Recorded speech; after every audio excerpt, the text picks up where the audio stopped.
الشیطان الرجیم بسم اللہ الرحمن الرحیم اللہم صلی علی سیدنا محمد وعلی آل سیدنا محمد بعدد کل ذرۃ مئات الف مرتين سورہ البقرہ آیت نمبر 83۔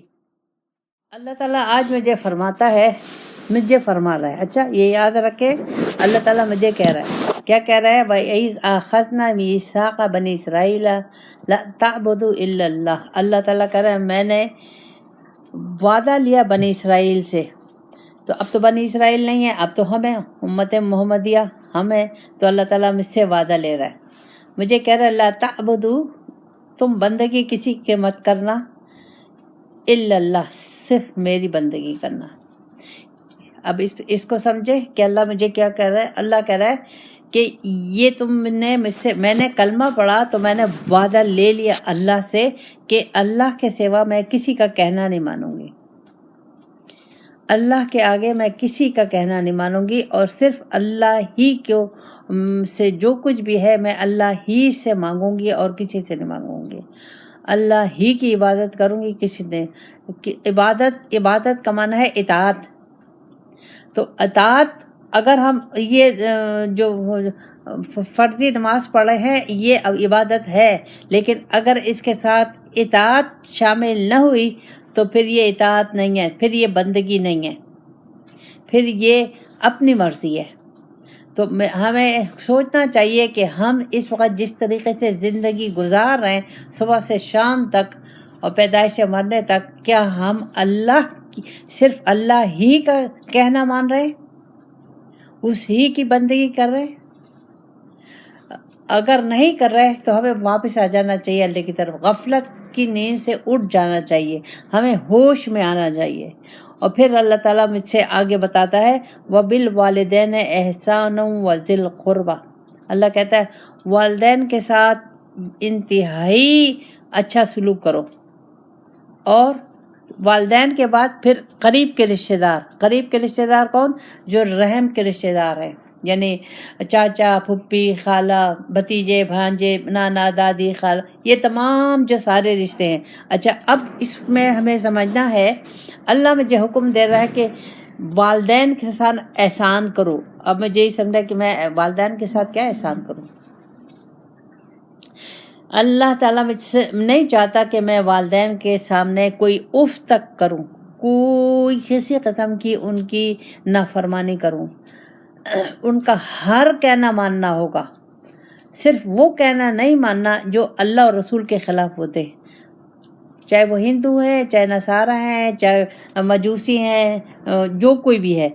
ہمیں اللہ مجھے کہہ رہا ہے کہ تم میرا اپنے والدین کا کہنا مانو، صرف وہاں رک جاؤ گے جہاں وہ اللہ اور رسول کے خلاف تمہیں کہیں، وہ تم بات نہیں مانو گے، لیکن دنیا کی ہر بات ماں باپ کی مانو گے، اور ماں باپ کو جھڑکیاں بھی نہیں دو گے، ماں باپ کو گالیاں بھی نہیں دو گے، ماں باپ کو تنگی بھی نہیں دو گے، ماں باپ کے سامنے اف بھی نہیں کرو گے۔ اب یہ اف کا لفظ قرآن میں آیا ہے کہ اف بھی نہیں کرو گے۔ اب یہ اف کیا ہے؟ ہم جو ماں باپ جھڑک دے تو ہم ماں باپ کے ساتھ کیا کر رہے ہیں؟ آج کل ہم ماں باپ کے ساتھ سلوک کیا کر رہے ہیں؟ اگر ہم مسلمانوں کا یہ طریقہ رہا اپنے ماں باپ کے ساتھ، تو اللہ تعالیٰ میری وہ مسلمانی قبول نہیں کرے گا، وہ عبادتیں، وہ ریاضتیں اللہ تعالیٰ قبول نہیں کرے گا، میرے منہ پہ مار دے گا۔ اچھا اب اس میں خالی ماں باپ تو ہیں، لیکن ماں باپ کے ساتھ ان کے ماں باپ ہیں، پھر جب جہاں رشتے کی ہیں ان کے ماں باپ ہیں، لڑکی والوں کے ماں باپ ہیں، چار سب، یعنی سب اس میں انسان میں، اس میں اگر ہم اس حسن سلوک کے ساتھ ہم ان سب کو شامل کر لیں تو اللہ ہم سے راضی ہو جائے گا۔ اور پھر رشتہ دار، اب رشتہ دار کون سے رشتہ داروں سے تو ہم دشمنی کرتے، ہم خیر خیرات اور سب تحفے تحائف باہر تو دے دیں گے، لیکن رشتہ دار سے ہم دشمنی کرتے ہیں۔ اللہ تعالیٰ کو یہ چیز پسند نہیں ہے۔ اگر میں رشتہ داروں سے دشمنی کر رہی ہوں اور رشتہ داروں کا خیال نہیں رکھ رہی، ان کے ساتھ رحم کا سلوک نہیں کر رہی، تو میں اللہ کی نافرمانی کر رہی ہوں۔ تو اللہ کی نافرمانی میں جو بھی حقوق اللہ ہے وہ اللہ تعالیٰ مانے گا نہیں۔ اب حقوق اللہ کیا ہے؟ نماز، روزہ، حج، زکوٰۃ، یہ حقوق اللہ ہے۔ لیکن اگر میں نے اللہ کی نافرمانی، والدین کی نافرمانی کی، والدین کو تکلیف پہنچائی، رشتہ داروں کو کسی شکل میں تکلیف پہنچائی، میں اللہ تعالیٰ مجھے معاف نہیں کرے گا، بلکہ اللہ تعالیٰ میرا سخت حساب کتاب کرے گا، اور میری تمام عبادتیں میری رائے گاہ چلی جائیں گی، اور اللہ تعالیٰ سب میرے منہ پر دے مارے گا۔ اچھا، اب یہاں وذل قربہ میں ہم آتے ہیں۔ دیکھیں ہمارے رشتہ دار ہیں، اب مثال میں آپ کو دوں، میرا بھانجا ہے، بھتیجا ہے، بھائی ہے، چچا ہے، خالو ہے، یہ سب قریب کے رشتہ دار ہیں۔ اب میرے ساتھ ایک بھانجا رہتا ہے یا بھتیجا رہتا ہے، یا بہن بھائی سب قریب میں رہتے ہیں، اور 4 بھائی ہیں، 5 بھائی ہیں، وہ سب ایک جگہ ہیں یا نہ ہیں، لیکن ہیں۔ اب اس میں سے ایک بھائی کامیاب نہیں ہے، مطلب وہ کچھ کماتا نہیں ہے، کوشش وہ کرتا ہے لیکن وہ کچھ کماتا نہیں ہے، کچھ گھر میں لاتا نہیں ہے، تو اب اس کے ساتھ ہم کیسا سلوک کریں گے؟ اب یہ بہت امپورٹنٹ چیز ہے، اس کے ساتھ میں کیسا سلوک، وہ اپنی محنت کر رہا ہے، جدوجہد کر رہا ہے، یہ دولت کی تقسیم، رزق کی تقسیم اللہ تعالیٰ کے ہاتھ میں۔ اللہ تعالیٰ نے کسی کو مالدار بنایا ہے، کسی کو غریب بنایا ہے۔ اگر 5 بھائی ہیں تو ہو سکتا ہے 4 مالدار ہو، 1 غریب ہو، یا 2 غریب ہو، 3 مالدار ہو۔ تو اب یہ جو غریب ہے تو یہ پھر بھائی جو ان کے مالدار بھائی ہیں، وہ ان کے ساتھ کیا برا سلوک کریں گے؟ اس کے بچوں کے ساتھ کیا برا سلوک کریں گے؟ کیا اس کی بیوی کے ساتھ برا سلوک کریں گے؟ اگر کریں گے تو یہ اللہ کی نافرمانی کریں گے، یہ اللہ تعالیٰ نے ان کو جو رزق دیا ہوا ہے اس کی ناشکری کریں گے۔ کیوں کہ ان کو تو غریب اللہ نے بنایا ہے۔ اس میں اگر ایک اور آگے بڑھ کے میں کر لوں، ایک لڑکا ہے انہی میں سے، انہی بھائیوں میں سے، بھتیجے میں سے، بھانجوں میں سے ایک لڑکا ہے، وہ ہے نکھٹو، کوئی کام نہیں کر رہا، بہت محنت کر لی، بہت کوشش کر لی، سب کر لیا، تو اب میرا کیا بنتا ہے کہ میں اس کو بالکل نکال کے باہر پھینک دوں گی، اس کا جینا حرام کر دوں گی؟ اگر میں نے یہ کیا اللہ مجھ سے ناراض ہو جائے گا۔ کیوں؟ اللہ تعالیٰ نے میرے مال میں ان کا حصہ رکھا ہے، اللہ تعالیٰ نے کہا ہے کہ تمہیں میں نے مال دیا ہے، تمہیں اچھا رزق دیا ہے، اب تم ان کا خیال رکھو۔ اللہ خود بھی دے سکتا تھا، لیکن اللہ میرا امتحان لینے کے لیے اور مجھے باعزت بنانے کے لیے، اپنی رحمت کے نزول کرنے کے لیے اللہ تعالیٰ نے یہ مجھے دیا کہ یہ ایک نکھٹو تمہارا بھائی ہے، بھتیجا ہے، کام نہیں کر رہا، تم بجائے اس کے کہ تم اس کو نکال باہر کرو، نہیں، اپنے رزق میں سے اس کو دو۔ تو اب جو ہم رزق تو میرا نہیں ہے، اللہ نے مجھے دیا ہے۔ اب یہ نقطہ یاد رکھیں، یہ جو کچھ بھی میرے پاس ہے میرا نہیں ہے، اس پہ جب تک میں اپنے حکمرانی سمجھتی رہوں گی کہ میں نے کمایا ہے، میں نے محنت کی ہے، میرا ہے، تو میں ناکام رہوں گی۔ اللہ کو یہ پسند نہیں ہے، ہر چیز اللہ کی ہے۔ اب اگر میں کہہ رہی میں نے کمایا ہے، یا میں نے اچھی جاب ہے، یا میرا اچھا بزنس ہے، یہ ہے، اب اگر اللہ مجھ سے یہ لے لے اور اللہ تعالیٰ مجھے اپاہج کر دے، مجھ سے آنکھیں لے لے، طاقت لے لے، مجھ سے میں نے جو وہ علم حاصل کیا وہ بھی لے لے، تو کیا جو کوئی چیز میری رہی؟ تو اس کا مطلب یہ ہے کہ سب اللہ کا ہے، یہ اللہ کا مجھ پہ فضل ہے۔ اللہ نے مجھے، اب اللہ تعالیٰ مجھے توفیق دے گا، توفیق اللہ تعالیٰ نے مجھے دی ہے، لیکن اس توفیق سے میں کام نہیں لے رہی، میں اس سے کام نہیں لے رہی۔ تو اللہ تعالیٰ نے جو مجھے رزق دیا ہے، میں کتنی روٹی کھاتی ہوں؟ 1 روٹی کھاتی ہوں، میں دن میں 5 روٹیاں پکاتی ہوں، میں مثال دے رہی ہوں، 5 روٹیاں پکاتی ہوں، تو 1 روٹی کھاتی ہوں۔ یہ جو 4 روٹیاں ہیں یہ دوسروں کا حق ہے، یہ ذوی القربہ رشتہ داروں کا حق ہے، ان کو دوں گی۔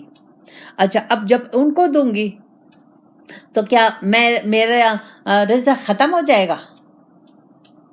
میں جلدی تمام گندم سے، ان چیزوں سے، ان سب سے، پیسوں سے خالی ہو جاؤں گی؟ نہیں۔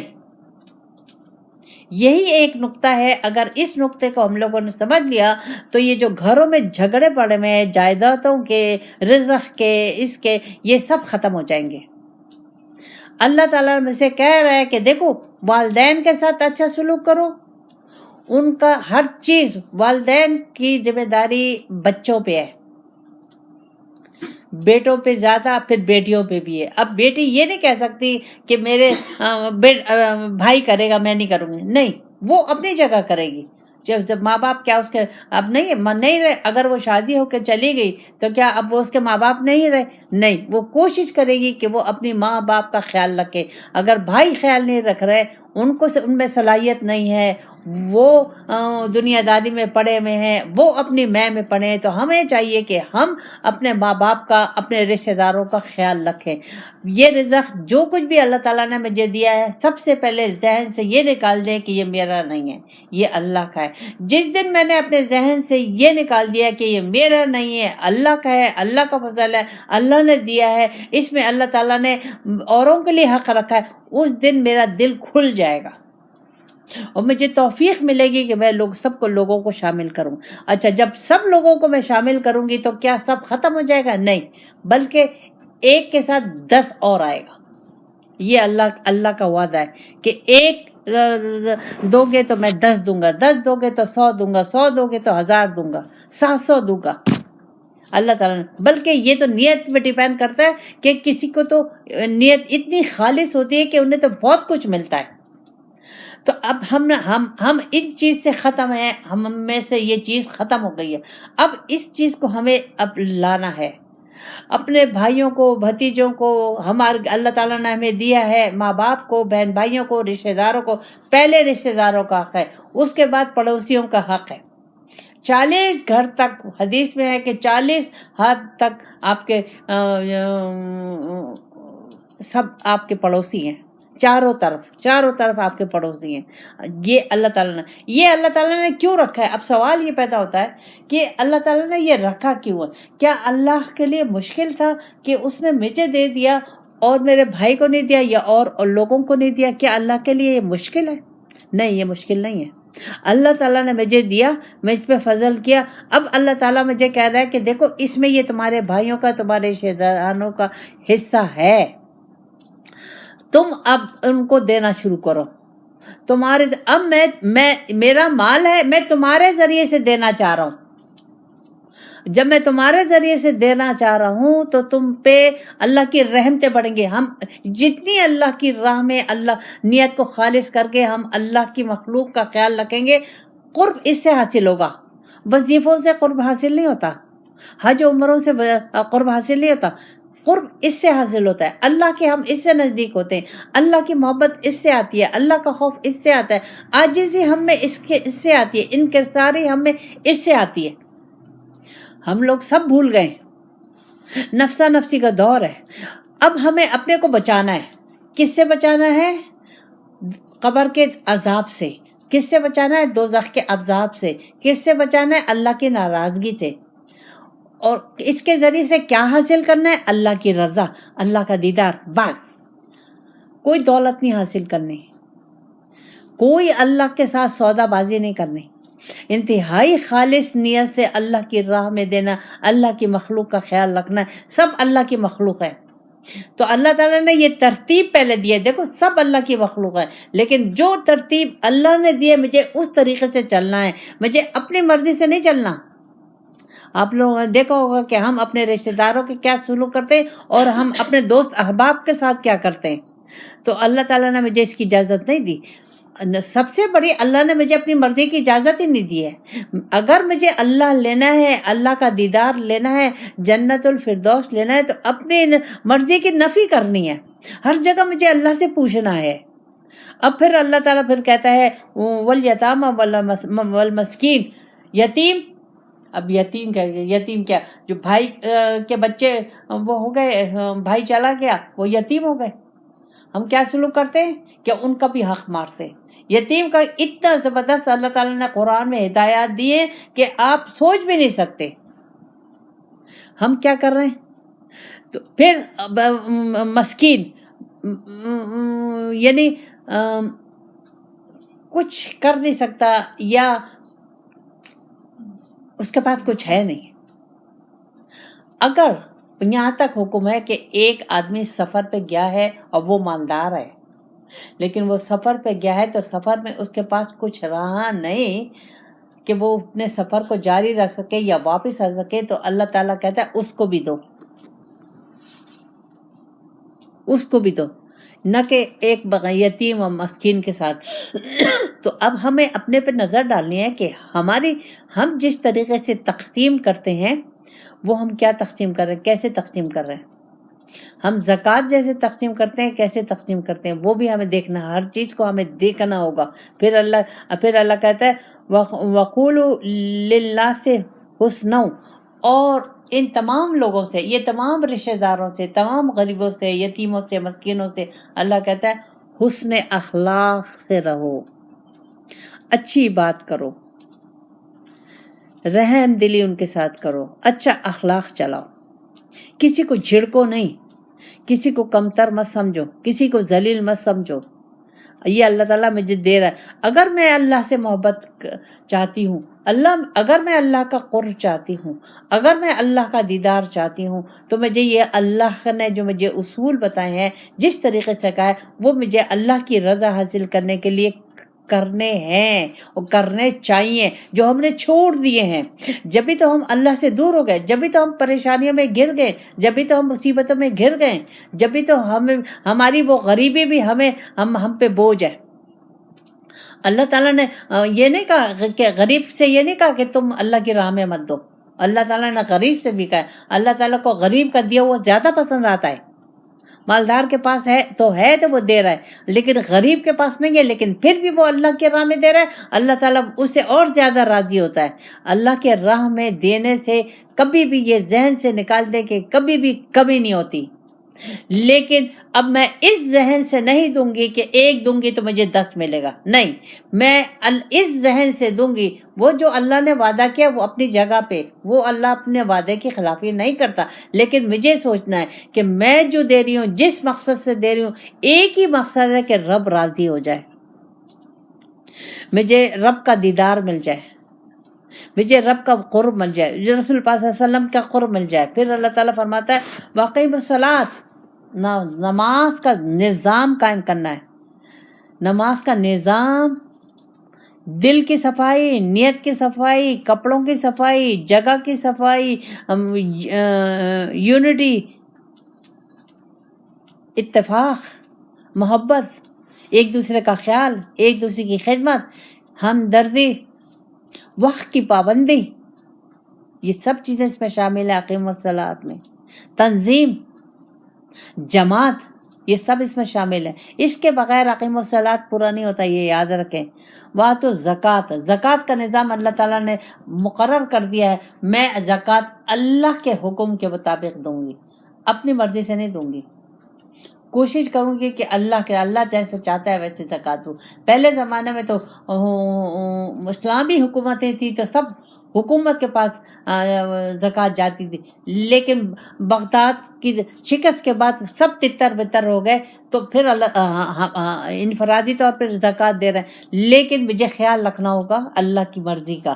پھر اللہ کہتا ہے ثم تولیتم الا قلیلا منکم وانتم موردون، اللہ کہتا ہے بہت سے تم میں سے بہت سے تھوڑے لوگ تھے جنہوں نے یہ مانا، اکثر روگردان ہو گئے، اکثر نے چھوڑ دیا۔ ان چھوڑنے میں ہم سب شامل ہیں۔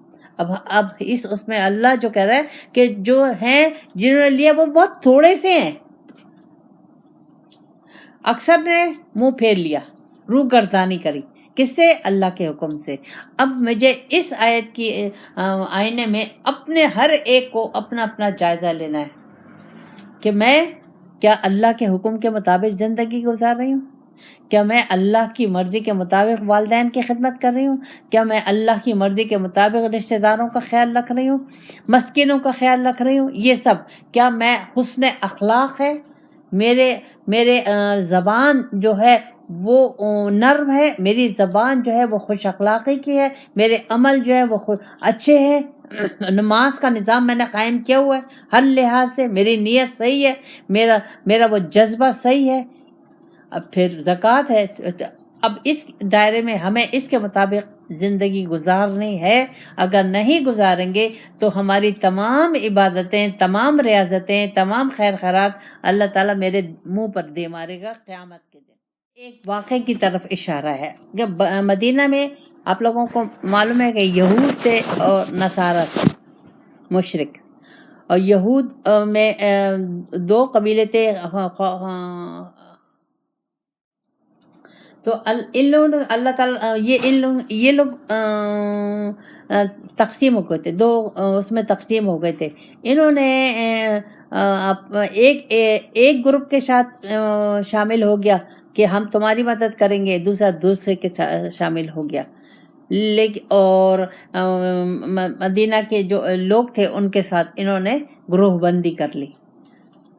اب جب یہ طے ہو گیا تھا کہ ہم تمہارا ساتھ دیں گے، اور اللہ تعالیٰ نے ان سے یہ وعدہ لیا تھا کہ تم کسی کو، ایک دوسرے کو تکلیف مت پہنچانا، گھر سے مت نکالنا، کسی کے ساتھ زیادتی نہیں کرنا.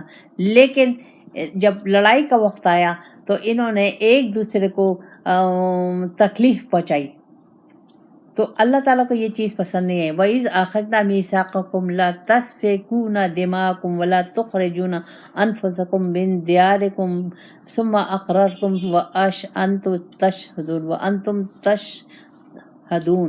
اللہ کہتا ہے میں نے تم سے وعدہ لیا تھا کہ تم کسی کو قتل مت کرنا اور کسی کو اپنے گھروں سے مت نکالنا، اور تم سے اقرار میں نے کیا تھا، لیکن تم نے اپنے وعدے کے خلافی کی. لڑائی ہوئی تو لڑائی میں انہوں نے کیا، جو وہ تھے یہود جو قیدی ہو گئے تھے، تو یہودیوں نے دوسرے یہودیوں کو تاوان دے کے اپنے یہودیوں کو آزاد کرا لیا، اور وہ جو دوسرا جن کے ساتھ معاہدہ ہوا تھا ان کو اسی پہ چھوڑ دیا. تو یہ چیز اللہ تعالیٰ کو پسند نہیں آئی. تو اللہ تعالیٰ نے کہا نہیں، ایسے نہیں کرو. اب اس میں ہم سمجھے مجھے اللہ تعالیٰ کیا کہہ رہا ہے، مجھے یہ سمجھنا ہے. اللہ نے مجھے حکم دیا ہے کہ کسی کو ناحق خون مت کرو، مجھے دیا ہوا ہے. کسی کو گھر سے بے دخل مت کرو، کسی کے زیادتی مت کرو. ہم لوگ کیا کر رہے ہیں؟ ہم تو اگر بھائی کا انتقال ہو گیا، مثال کے طور پہ بتا رہی ہوں، بھائی کا انتقال ہو گیا اور اس کے بیوی ہیں اور بچے ہیں اور وہ چھوٹے ہیں، کمزور ہیں، تو وہ بیوی بچوں کو گھر سے نکال دیا جاتا ہے. اللہ تعالیٰ کو یہ چیز پسند ہے کہ کسی کے ساتھ کوئی زیادتی کسی قسم کی نہ کی جائے، ہر ایک کے ساتھ ہر ایک کا خیال رکھا جائے. تو اب جو یہود اور نصارہ میں جو بیماریاں تھیں وہ ہم میں بیماریاں ہیں. اب ہم لوگ کیا کر رہے ہیں، کس طریقے سے یہ آج کل ہمارے ملک میں جو چل رہا ہے، کس طریقے سے گورنمنٹ کو ختم کیا جا رہا ہے، کس سازش کے تحت گورنمنٹ کو نکالا جا رہا ہے. دوسرا، اب ناحق اگر کوئی صحافی، ابھی ایک صحافی کو انہوں نے قتل کیا سندھ میں، اس نے صحیح رپورٹنگ کی تھی اور اس کو قتل کر دیا. کیوں قتل کر دیا؟ کس وجہ سے قتل کر دیا؟